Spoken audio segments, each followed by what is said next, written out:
ingay, di ba? Okay. 3, 2, 1. For this video, itutuloy na natin yung client setup ng ating diskless setup. Yo, what's up mga boss? Siyempre, RB Hilary po. Okay, start tayo dito sa main server. Sa iCopy 8 console, under ng client manage. Right click lang natin tong PC1, then open super, then choose lang natin tong merong current, then press OK. Now dito nga, nagbago nga yung status monitor ng PC1. Ang ibig sabihin yan, lahat ng gagawin natin sa PC client ay pwedeng masave. Sa madaling paliwanag, para ka nag-boot to ng deep freeze. Then saka natin open yung PC client. Sa PC client naman, make sure lang natin na nakaboot on LAN. Example, dito, ang gamit dito ay Gigabyte na motherboard. Press delete for BIOS setup. On this screen, wala siya na-detect na bootable device. Now, sa pag-setup ng boot on LAN, dito sa tab ng BIOS features, scroll down lang, then hanapin lang yung LAN PXE boot option ROM. From disable, change to enable. Then, press F10 para sa pag-save. Then, magsimula tayo dito sa PC1, then press enter. Then, wait natin hanggang sa mag-boot yung client. Dito pa rin sa BIOS, kung sakaling hindi nag-boot sa LAN, dito sa may BIOS feature uli, dito sa may boot option properties, first boot lang yung Realtek LAN, then press enter. Then, sa tab ng save and exit uli, or press F10 para sa pag-save. At kung gumagamit ka naman ng ASUS na motherboard, press delete din for BIOS setup. Press F7 para sa advanced mode. Sa tab ng advanced onboard device configuration, scroll down lang sa onboard device configuration. Enable lang natin tong Realtek PXE option ROM. Then press F10 to save. Now dito naman sa server sa iCopy console, detected na rin yung MAC address ng PC client. It means nakikita na ng server yung client. Next, wait naman natin hanggang sa mag-green yung client name dito sa may console. Once na nag-green yan, it means detected na ng client yung game disk. At the same time, detected na rin natin yung PC client.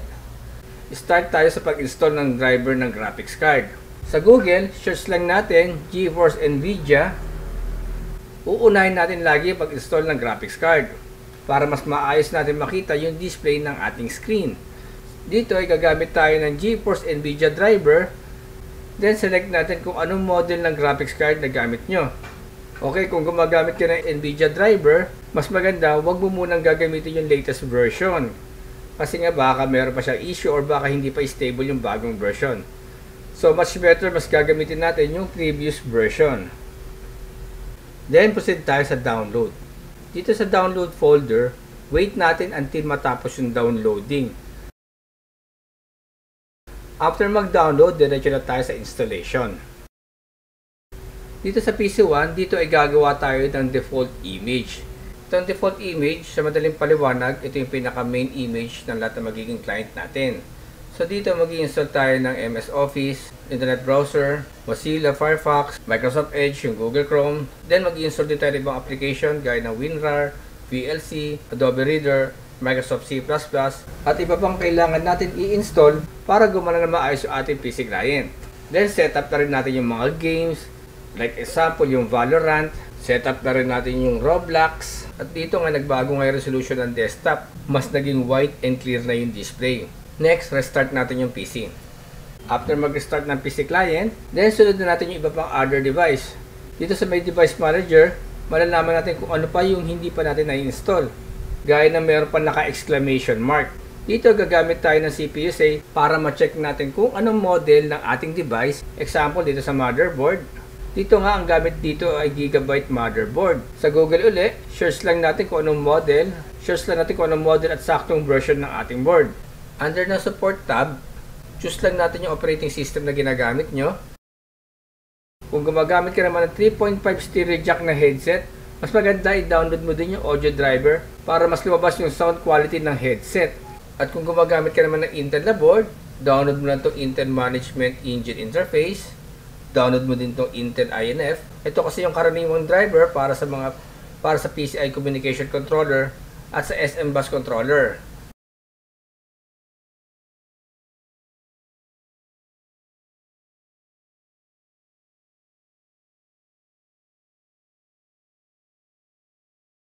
At dito nga ay na-install na natin lahat ng driver dito sa Device Manager. Now, install na natin itong MS Office, Adobe Reader, WinRAR, VLC, Microsoft C++, Internet Browser, dagdag na natin yung Mozilla, Firefox, at Microsoft Edge. At pwede rin kayo mag-download ng iba pang apps dito sa nenite.com. After natin ma-install lahat, shutdown na natin yung PC client. Sa PC server, save natin yung default image na ginawa natin. Under ng Client Manage, dito sa PC1, right-click, then turn off super, then press yes. Sa restore point, lagay na lang natin update client, then press OK. Now, turn on na natin yung PC1 hanggang PC5, then set na rin natin yung bawat PC number ng bawat client. Example, meron tayong 10 units. Let's say sa PC1 to PC5, same specs lahat sila. So dito natin gagamitin yung default image. Then proceed naman tayo sa assorted client. Dito sa PC server, let's say dito naman sa PC6 to PC8, sila naman yung magkakapares ng specs. So gagawa natin sila ng sariling image. Sa server manage, click lang natin itong image. Okay, dito sa default, click arrow down, then choose copy configuration. Dito lalagay ko na lang dito is ASUS dahil ginagamit dito is ASUS na motherboard. Then press copy. So ang ginagawa niya ngayon dito ay kinokopya niya yung default image. Para lahat na setup at install na ginawa natin kanina sa default image, hindi na natin ulit uulitin. Wait natin hanggang sa matapos yung copying. Then press close. Dito nagkaroon na tayong dalawang image. Isang default image at image para sa ASUS na motherboard. Okay, dito sa Client Manage, select lang natin itong mga PC na magkakapares na specs. Example, itong PC6 to PC8. Right click, then choose Modify Client. Sa configuration point, choose lang natin itong ASUS. Then press OK. Then sa PC6, same procedure lang sa PC1. Right click, then Open Super. Choose lang natin yung may current. Then press OK. Then turn on na natin yung PC6. Wait natin hanggang sa ma-detect ng server yung PC6. Dito naman sa client sa PC6, wait natin hanggang sa ma-detect ng OS yung bagong board or yung bagong device.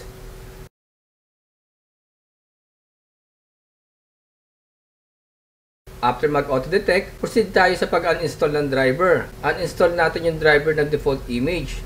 Dahil dito nga, gagamit tayo ng ASUS na motherboard. Then, install naman natin yung driver na para dito sa ASUS na board. Then, after that, shutdown na natin yung PC. Then, save natin tong image para sa ASUS. Sa PC server, under ng Client Manage, dito sa PC6, right-click, then select Turn off Super, then press Yes. Sa restore point, lagay na lang natin siguro, update ASUS, then press OK. Turn on na natin yung PC mula PC7 at PC8. Set na rin natin yung bawat PC number ng bawat client. Then shutdown. Then sa pag-remove naman ng PC client, select lang natin yung client, then right-click Delete Client, then choose Yes. Okay, sa pag-add ng client, under ng Client Manage sa Batch Add, click Generate a Client. Sa number of client, example, 2 clients. Sa start address, isunod na lang natin sa huling number ng PC.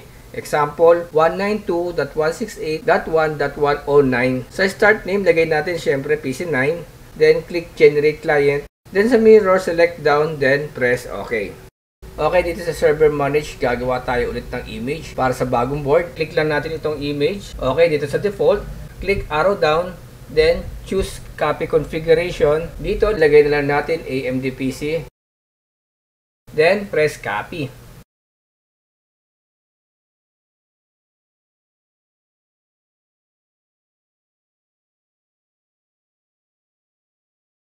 After makopy yung default image, dito nga ay nagkaroon na tayo ng tatlong image para sa ating multi-specs na PC. Then, repeat lang natin yung steps kung paano yung ginawa gaya na sa PC6. Okay, same procedure lang. Dito sa Client Manage, example natin itong PC9 to PC10. Right-click, then choose Modify Client. Sa configuration point, choose naman natin itong AMD PC. Then, press OK. Then, dito sa PC9, right-click, then Open Super, choose lang yung meron current, then press OK. Now, turn on na natin itong client PC, then set na rin natin yung PC number.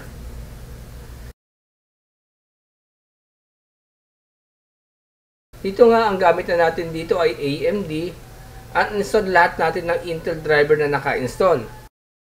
Then, sa pag-uninstall ng NVIDIA driver, unahin mo muna yung system software, sunod yung NVIDIA audio driver, then saka yung NVIDIA graphics driver.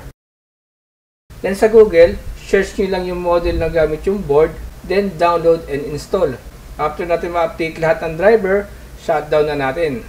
Then same procedure lang yan sa pag-save ng ating image.